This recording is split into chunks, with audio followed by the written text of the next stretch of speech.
continue with air. So we were talking about the 8 laws of health. We started with nutrition, exercise, water, sunlight. We just talked about temperance, and now we're going to talk about air.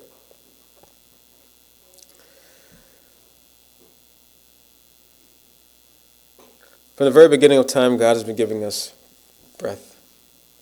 Genesis 2 verse 7 says, "And the Lord God formed man of the dust of the ground, breathed into his nostrils the breath of life, and man became a living soul."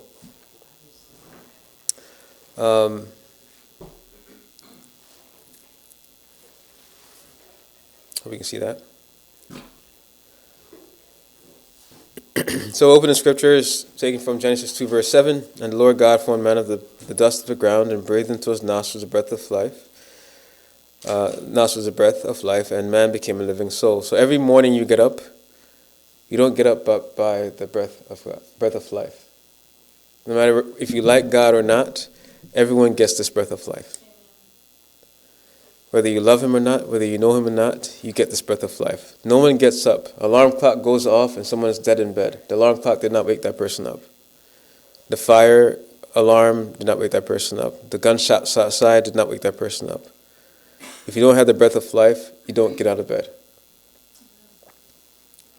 But there's also the spiritual benefits are good, but also the physical benefits of this breath of life, that the air that God has given us, is very important. Oxygen in the body has many functions. Oxygen purifies the blood. It's essential for producing energy and heat. It aids in food digestion and elimination. Creates electrical energy, which is important for every cell. Assists the body in fighting off infections. Also helpful for healing damaged tissues. Who's ever heard of a hyperbaric chamber? Yeah, what does a hyperbaric chamber do? What does it do? It forces oxygen into the body so the tissues can heal. We have a natural hyperbaric chamber outside, but no one takes note of that. Did you know that we can live weeks without food? Jesus Christ, for instance, 40 days without food. And some people have gone more than that. We can live days without water. Some people say, within a week you could be dead without water. I've never tried it out, but you can. Just let me know when you do. But we can only live minutes without oxygen. As a matter of fact, after 6 minutes, you're considered, your brain cells start to die. After 6 minutes, you're considered dead, clinically dead. But we've forgotten how to breathe. The simplest thing on earth, we've forgotten how to breathe. How do we breathe? Yeah, we all breathe shallow, very shallow breathing. Diaphragmatic breathing is the best way of breathing. Diaphragmatic breathing is breathing in while your stomach goes out, and out, your stomach goes in and your breath comes out. So basically that is the best form of breathing, the most efficient way of breathing and oxygenating your body. And I'll explain why. So we have a respiratory system, and the heart is basically close to the respiratory system. I like to think about this as like a biblical picture. What does the lungs look like?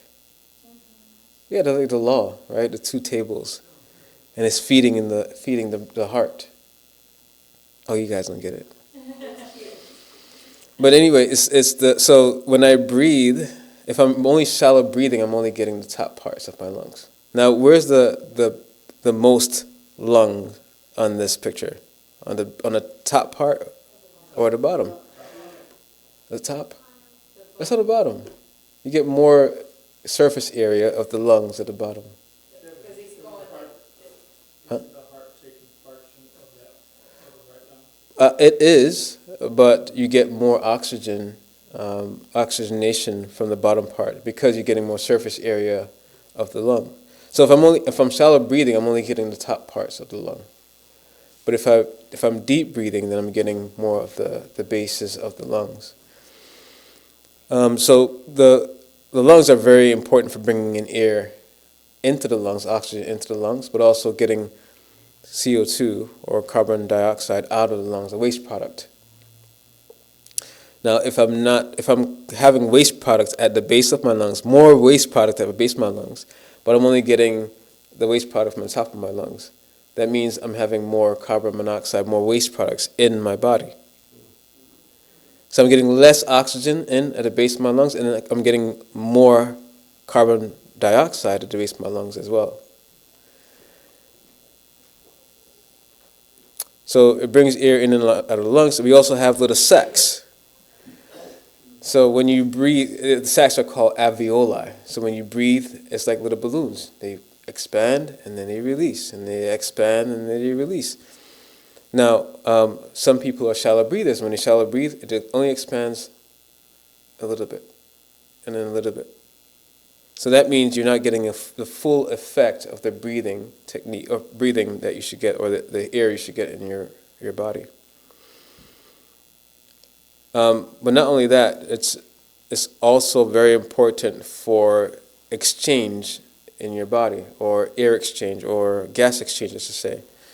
So the body, when it uses energy, so if I run up and down the aisles, I produce more carbon dioxide. And then those cells, the red blood cells, take that carbon dioxide to the lungs for the lungs to get rid of it. And the lungs then exchange the oxygen from the carbon dioxide. The cells give the lungs the carbon dioxide, and the lungs give the cells the oxygen, so the cell can go throughout the body again and give oxygen to other cells. But what if I'm not oxygenating efficiently? Then I'm keeping those cells, the carbon dioxide in the body, and less oxygen in the body. So the cells aren't able to carry that oxygen to my brain, to my heart, to my kidneys, to my pinky toe, and you know the rest. We don't live as long as we should. We also have accessory muscles, and one of the most important accessory muscle is the diaphragm. The diaphragm is right underneath our rib cage, and this moves down when we breathe breathe in, and it moves up when we breathe out. And this is supposed to help us basically get rid of and take in oxygen. This is a muscle, and if we don't work this muscle, guess what? You don't use it, you lose it. So breathing deeply is very important. It's at the base. It's not at the apex of the lungs. It's at the base. So if we don't use it, we will lose it. It doesn't work as effectively or efficiently. What if I don't work out my... What if I put a cast on my arm? Muscle mass, it goes smaller. If I don't use it, I lose it. I lose a muscle. So if I don't use my diaphragm, which is very important for breathing in and out, then it's not as effective and efficient in helping to breathe. You also have other accessory muscles, which I'm not, the intercostals, which I won't talk about. But also consider posture as well. Posture is very important. If I'm hunched over, what happens? I don't breathe as effectively. Yeah, my lungs are cramped essentially. And you can actually, when you hunch over, your diaphragm moves up closer to the lungs, or up closer to your head. So you're not, it's at a bad position for moving up and down. I hope that makes sense. But you can practice, and perfect practice makes perfect, right? You can lay down and you can practice like this young man is doing, or you can stand up next to a window with your back straight and practice as well. Also consider nose breathing versus mouth breathing. Which one do you think is the best? Nose breathing. Why? Why is nose breathing better? Yeah, you were designed for breathing. Remember what, in the beginning, how did God create man? Yeah, he formed man out of the dust of the ground, and he breathed into his mouth the nostrils, the breath of life. And man became a living soul. So nostrils are the best way we can take in, the most effective and efficient way we can take in oxygen. It's actually been shown that people who breathe through their mouth and not through their nose are more likely to develop sleep disorders, like including sleep apnea, but also asthma and COPD and things like that as well. So nose breathing is the best way of breathing. And you can practice this. It took me some time, but in the beginning you feel like you're having oxygen, you're oxygen deficient, but it actually works better when you nose breathe. There's some other things that can affect our oxygenation, like cell phone use. Did you know that? It can affect. How can it affect your cell phone use affect your oxygen? The effects of mobile phone use radiation after just 90 seconds of cellular phone call. So this is your red blood cells right before a 90-second phone call. You see, they're all free. They want to carry the oxygen to the brain and the blood and carrying to the pinky toe. After a 90-second call, this happens. They're all clumped together, and they like to travel individually. So if they're all clumped together, that means I'm not effectively delivering my oxygen. You can breathe all you want through your nose and good posture and all these things, but you make a 90-second phone call, and this is what happens. Good question. 20 minutes after a call. 90-second call. 40 minutes after a call. You have a question?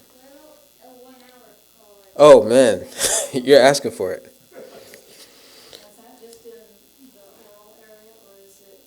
Everywhere. It's the radiation. Right, yeah. How other things that can affect your oxygenation. Also, you have a question? Yes. What about if you're using the phone on speaker? Oh yeah, that's different. So most of these phones, they'll have a warning if you go through the RF signal, whatever information. They'll tell you hold your phone so much away from your body. I mean, obviously it still can affect you, but not as much as you holding it to your ear or whatever, holding on your chest while you're talking, so forth and so on. People do that. Other things that can affect your oxygen, high-fat diets, all the grease and things like that. So this is after a fatty meal. So same thing like a 90-minute call. Now, I don't know how long that stays that way, but essentially avoid high-fat meals. Other things that can affect your oxygenation, tight clothing. Luckily, no one does this anymore. I hope. I don't think so. But that hourglass figure was so important back in these days. Tight clothing can affect you, especially men, with belts and undergarments and things that are tight. Be careful with these things. I like this. This article is from Huffington Post. It says 8 ways your clothes could be dangerous to your health. It's a very funny article, so please feel free to read it. It's very good as well. Informative. Number 2, it has 8 ways, but I'll name some. Number 2, the problem, high heel shoes, especially pointy toe styles. Heels can cause painful bunions and hammer toes, leading to painful and expensive surgery down the road, not to mention that they are difficult to walk in and be a hazard when trying to run for a cab. It's funny, right? A cab? Wow, you just dated yourself, man. You're dating yourself right now. What is a cab? It's a Uber. It's a fancy way of saying an Uber. There you go. He's like, oh, Uber, yeah. Number 4. The problem, constricting shapewear to create the desired hourglass shape. The lycra undergarments squeeze and sometimes even pinch. The tight garments can compress nerves, leading to pain and numbness, and they can even cause yeast infections. We refer you to number 3. I didn't put number 3, but essentially, even these tight garments, and I'll get more into that, but also the make of the garments as well can cause yeast infection, among other things. Number 7, the problem, tight belts. Not only can waist clinchers be uncomfortable, especially after a cheeseburger at lunch. I'd say no cheeseburger, but yeah, there we go. But they can cause pain and tingling. Neurologist Irving Friedman told the Wall Street Journal that belts can cause numbness in the legs by compressing a major nerve, the lateral femoral cutaneous nerve that runs from the abdomen to the outer thigh. So a lot of men can have these issues because of tight. It's not just the breathing, it's also the nerve issues as well. Number 8, the problem, skinny jeans. I don't know, no one wears skinny jeans in here, but they can be difficult to get into, almost impossible to zip up, and it turns out that they can be dangerous too. Urologist Karen Boyle told ABC that this disorder is called myalgia paresthetica. The disorder occurs when one of the nerves on the outer part of the thigh compresses and pressure on and causes symptoms of tingling and numbness and pain, but also issues with the GI tract as well. The Guardian also has a good article. It's called "Are Your Clothes Making You Sick? The Opaque World of Chemicals and Fashion." And it's a very good article. I think you should look this up and read it as well. One quote from the article says, "Some chemicals found in clothing, such as BPA, PFAs, and phthalates, have been found in time-bound experiments and longitudinal studies to mimic hormones and interfere with the endocrine system, causing a little understood cascade of health effects ranging from extreme weight fluctuations and fatigue to infertility and chronic disease."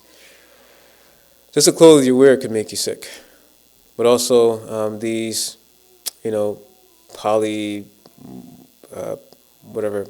polyesters or whatever you're putting on, basically these tight things, can actually cause, interfere with your endocrine system. And that causes autoimmune disorders, that can cause diabetes, that can cause insomnia. And you're thinking, I'm not doing anything wrong, I'm exercising, I'm doing all these things, I'm going to the gym in my tight pants, and why am I sick? Could be because of your clothes.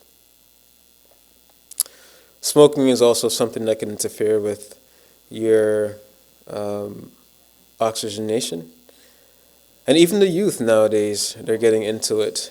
Remember this child? Yeah. They said they stopped smoking, but I don't know. He's probably done a lot of damage already. But nowadays, the youth are smoking these vapors. Yeah, these electronic cigarettes and things like that. That's even worse. It's causing a lot of young people to have severe lung issues. A 21-year-old's lung is looking like an 80-year-old's lung.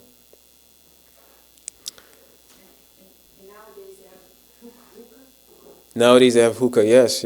That's taking place of, that's the fad. And the Mary J. syndrome, yeah. Smoking and health. How does that affect your health? American Lung Association says smoking is the #1 cause of preventable disease and death worldwide. Smoking is the #1 cause of preventable disease and death worldwide. Smoking-related illnesses or diseases claim more than 480,000 lives in the U.S., just in the U.S., each year. Smoking costs the U.S. at least $289 billion each year, including at least 151 billion in lost productivity, and 130 billion in direct healthcare expenditures. Just smoking. I wonder how much the company makes. Well, I won't get into that. Smoking harms nearly every organ, not just the lung, every organ in the body, and is the main cause of lung cancer and COPD. Smoking also causes pancreatic cancer and kidney cancer, among other cancers in the body. It also is a cause of coronary heart disease, stroke, and a host of other cancers and diseases. Cigarette smoke contains more than 7,000 chemicals. At least 69 of them are known to cause cancer, carcinogens. Smoking is directly responsible for approximately 90% of lung cancer. 90% of lung cancer is caused by cigarette smoking. Lung cancer deaths, and approximately 80% of deaths caused by chronic obstructive pulmonary disease, COPD, including emphysema and chronic bronchitis. Now that's smoking, but how about secondhand smoking? How can this affect people as well? Secondhand smoke is a serious health hazard, causing more than 41,000 deaths per year. Just secondhand smoking. You're not smoking, you're just right in the vicinity of the person. 41,000 deaths per year. It can cause or make worse a wide range of damaging health effects in children and adults, including lung cancer, respiratory infections, and asthma. So secondhand smoking can cause lung cancer. Between 1964 and 2014, 2.5 million people died from exposure to secondhand smoke, according to the 2014 report from the U.S. Surgeon General. The report also concluded that secondhand smoke is a definitive cause of stroke. So I'm a master's in public health graduate, and whenever they say definitive cause, that means they're not mincing their words. So they have a saying in public health that says, correlation does not equal causation. Just because it's correlated with it, I can have sugar, doesn't mean that it causes you diabetes. It's correlated. But when they say something is definitive cause of stroke, they're not mincing their words. Secondhand smoke can cause heart attacks. Not correlated, but causes heart attacks. Even relatively brief exposures can trigger a heart attack, according to a report by the Institute of Medicine. How about third-hand smoking? Have you ever heard of third-hand smoking? You buy a car and it smells like cigarettes. Ever had that? Or you walk in someone's home? Yeah, clothes. You walk in someone's house, not smoking, but their curtains have all the smut or whatever they're smoking. Third-hand smoke consists of tobacco residue from cigarettes, cigar, and other tobacco products that is left behind after smoking and builds up on surfaces and furnishings. Tobacco smoke is composed of numerous types of gases and particulate matter, including carcinogens and heavy metals like arsenic, lead, and cyanide. Sticky, highly toxic particulates like nicotine can cling to the walls and ceilings. So you're taking in nicotine even though you're not even smoking. Gases can be absorbed into dust in the room. So dust particles can basically take in the nicotine or whatever these toxins are. Carpets, draperies, and other fabrics and upholsteries. A 2002 studies found that these toxic brews can then re-emit back into the air and recombine to form harmful compounds that remain at high levels long after smoking has stopped occurring. A study published in February 2010 found that third-hand smoke causes, again, is not correlated, causes the formation of carcinogens. The nicotine in tobacco smoke reacts with nitrous acid and common components of indoor air to form the hazardous carcinogens. Nicotine remains on surfaces for days and weeks, So the carcinogens may continue to be created over time, which are then inhaled, absorbed, and ingested. So smoking is bad on all fronts. Question.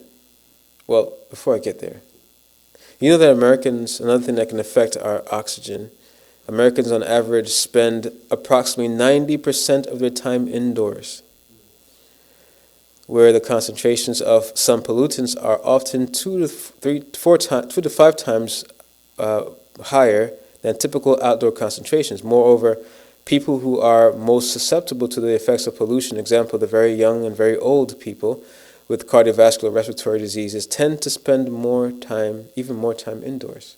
The people who need it the most, they spend more time indoors. Question. How much time do you spend indoors? It's a personal question, personal challenge. How much time do you spend indoors? Depends on the time of the year, too.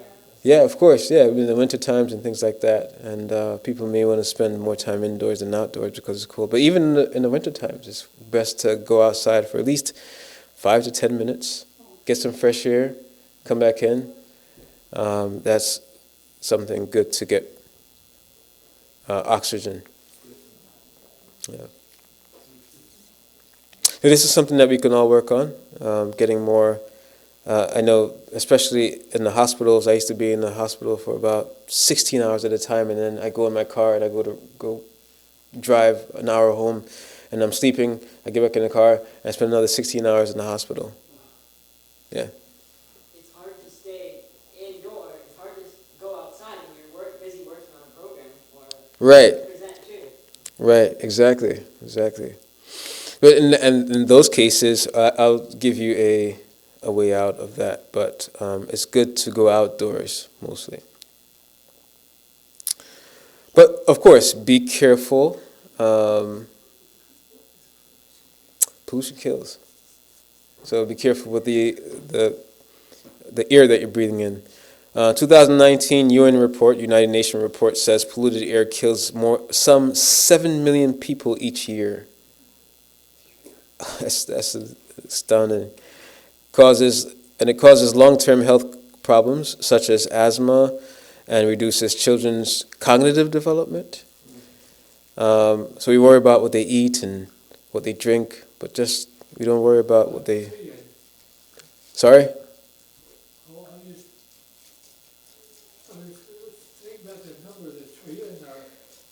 Oh yes, 5. Yeah, and reduces children's cognitive development. According to the World Bank, air pollution costs societies more than $5 trillion every year. So get an abundance of clean air. It's been shown that polluted air can cause headaches, confusion, memory loss, fatigue, heart diseases, cancer, etc., etc., etc., especially in children. And that is also a warning against the city life. I live close to New York City, and it seems like there's more pollution there than anywhere else on the planet. But at the end of the day, any city life can be detrimental. This is from the World Health Organization, WHO. It says, as the world gets hotter and more crowded, our engines continue to pump out dirty emissions, and half the world has no access to clean fuels or technologies, example, stoves or lamps. The very air we breathe is growing dangerously polluted. 9 out of 10 people, 9/10 of the people in the world now breathe polluted air, which kills 7 million people every year. The health effects of air pollution are serious. 1/3 of deaths from stroke, lung cancer, and heart disease are due to air pollution. You don't have to smoke. Just living in a polluted city, you can get lung cancer and heart disease and strokes. This is having an equivalent effect to that of smoking tobacco, and much higher than, say, the effects of eating too much salt. Doctor, I don't eat salt, I don't smoke, I exercise, and I live in New York City. Why am I having lung cancer or heart disease? So essentially, aim to be more outdoors, getting fresh air, but also in unpolluted areas. I tell individuals if they live in unpolluted areas, for the weekend, go out and just enjoy some negative ions. You ever heard of negative ions? So negative ions are good for the body. Positive ions are bad for the body. So a room like this, it feels cool and it's light, but the air is not being circulated. Even if it's you need fresh air to be circulated. That is, I should say. It's circulating carbon dioxide. Yes. So all the breathing in here is air that's not getting out of the room as efficiently as it should. Negative ions have been shown to dilate blood vessels, so it can decrease blood pressure. It also helps to strengthen bones. Negative ions strengthen bones. So the way that we breathe can actually affect our bones. Also helps with heart function, also helps to calms nerves. There's a lot of positive effects of negative ions. But positive ions, they do the complete opposite. It can actually increase blood pressure, increase issues like diabetes, and impair heart function, but also cause mood issues. I'm glad that you have a lot of trees here in these parts. But evergreen trees are very good for breathing. The fir trees, evergreen trees, so forth and so on. Cedars also are very good. Go out and enjoy these trees. They actually give a lot of benefit. We'll talk more about that as we go along. But negative ions are found in in areas where there are a lot of trees, like the evergreen trees, fir trees, cedar trees. And a study from 2018, it was an ionization study. They studied 100 years of negative ions and its effects on health. And they said what they found was it helps to regulate sleep patterns and mood, reduces stress, boosts your immune function. Now again, remember I was talking about at the end of the day during COVID, what were they telling me to do? Stay indoors, lock your doors, and wear your mask indoors and in your cars. Even though you're by yourself. Even by yourself, yeah. You can self-infect yourself. Increase metabolism of carbs and fats. You can break down your blood glucose just by breathing, or your fats and your cholesterol just by breathing.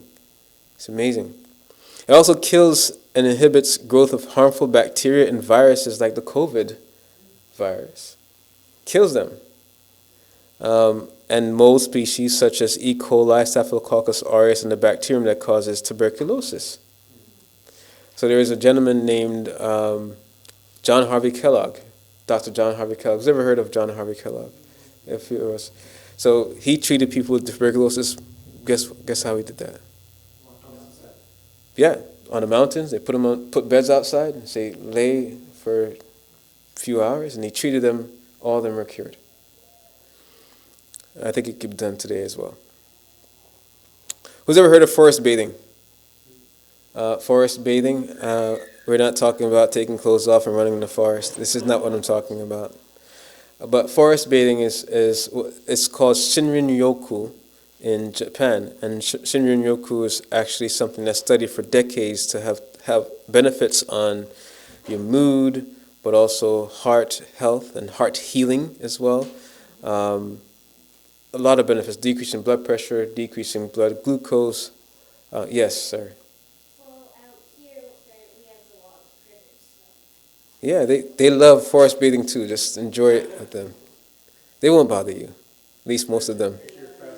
Yeah, make sure you're faster than the cougars. Yes. Running water is also very good, good for negative ions. So anywhere you have running water, you have more negative ions. Taking showers is also good. It's not as good as the running water outside, but you can get negative ions from that. After rainfall, especially after a thunderstorm, you get more negative ions. How does the air smell, or I guess after a snowstorm not a storm, a thunderstorm. Yeah, it's like the thunderstorms, the negatively charged ions are made because of the thunderstorm. Yeah, exactly. Morning dew is the air is fresher and people are not driving their cars to work. Yeah. So then, in essence, the negative ions are in the atmosphere. They come from the clouds, or from the actual firmament. Right. No, it's just air that's being produced every morning. So the oceans and everything, it recycles the trees as well recycles carbon dioxide and puts oxygen in the air, so you get fresh oxygen essentially. So be outside and enjoy as much as you can. You asked the question about how can we enjoy it, like in the severe times, like a lot of rain or a lot of snow. We'll talk more about that. But one thing that's also important, we're going to practice 479 breathing. We can do something very practical. Who's ever heard of 479 breathing? One person. Yes, it's very, very good. So we're going to practice. We're going to sit up straight.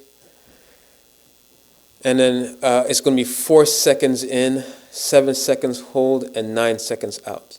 So we're going to sit up straight. So we're going to do it through your nose. In through your nose, out through your nose. Try it through your nose. All right, so 4 seconds in. I'm going to count to 4. You're going to do 4 seconds in, 4 seconds, 7 seconds hold, and 9 seconds out. All right, ready? Ready? All right, 4 seconds in. 1, 2, 3, 4, hold. 1, 2, 3, 4, 5, 6, 7. Out. 1, 2, 3, 4, 5, 6, 7, 8, 9. One more time, 4 seconds in. 1, 2, 3, 4, hold. 1, 2, 3, 4, 5, 6, 7. 9 seconds out. 1, 2, 3, 4, 5, 6, 7, 8, 9. How do you feel?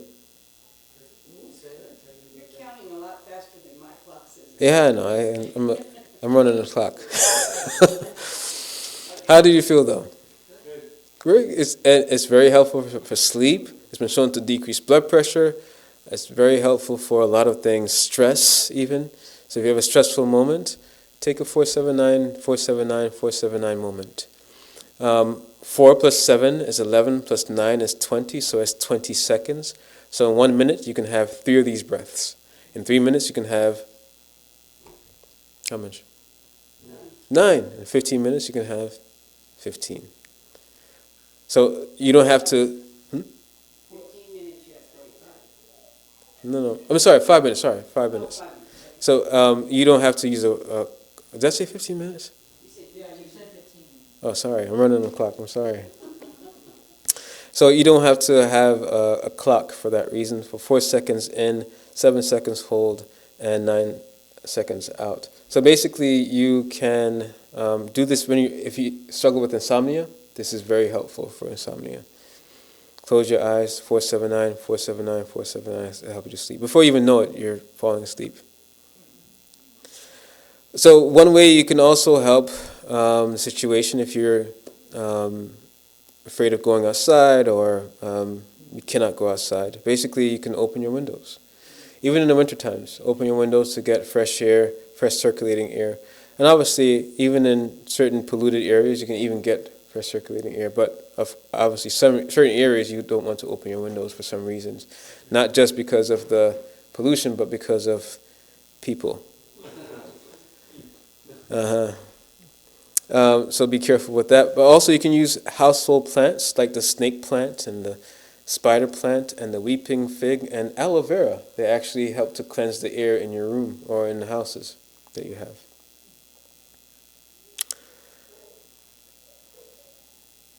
How about this breath that God gives us every day? Job 33 verse 4 says, "The Spirit of God hath made me and breathed, and the breath of the Almighty has given me life." God gave us life through His breath. The Spirit of God hath made me, and the breath of the Almighty has given me life. God says He formed man out of the dust of the ground. He breathed into his nostrils the breath of life, and man became a living soul. It's been as true since Adam was created, and it's also true today. So do we have the Spirit of God today? And once we get this breath of life, do we acknowledge Him each day? How do we acknowledge God? Question: how often do we pray?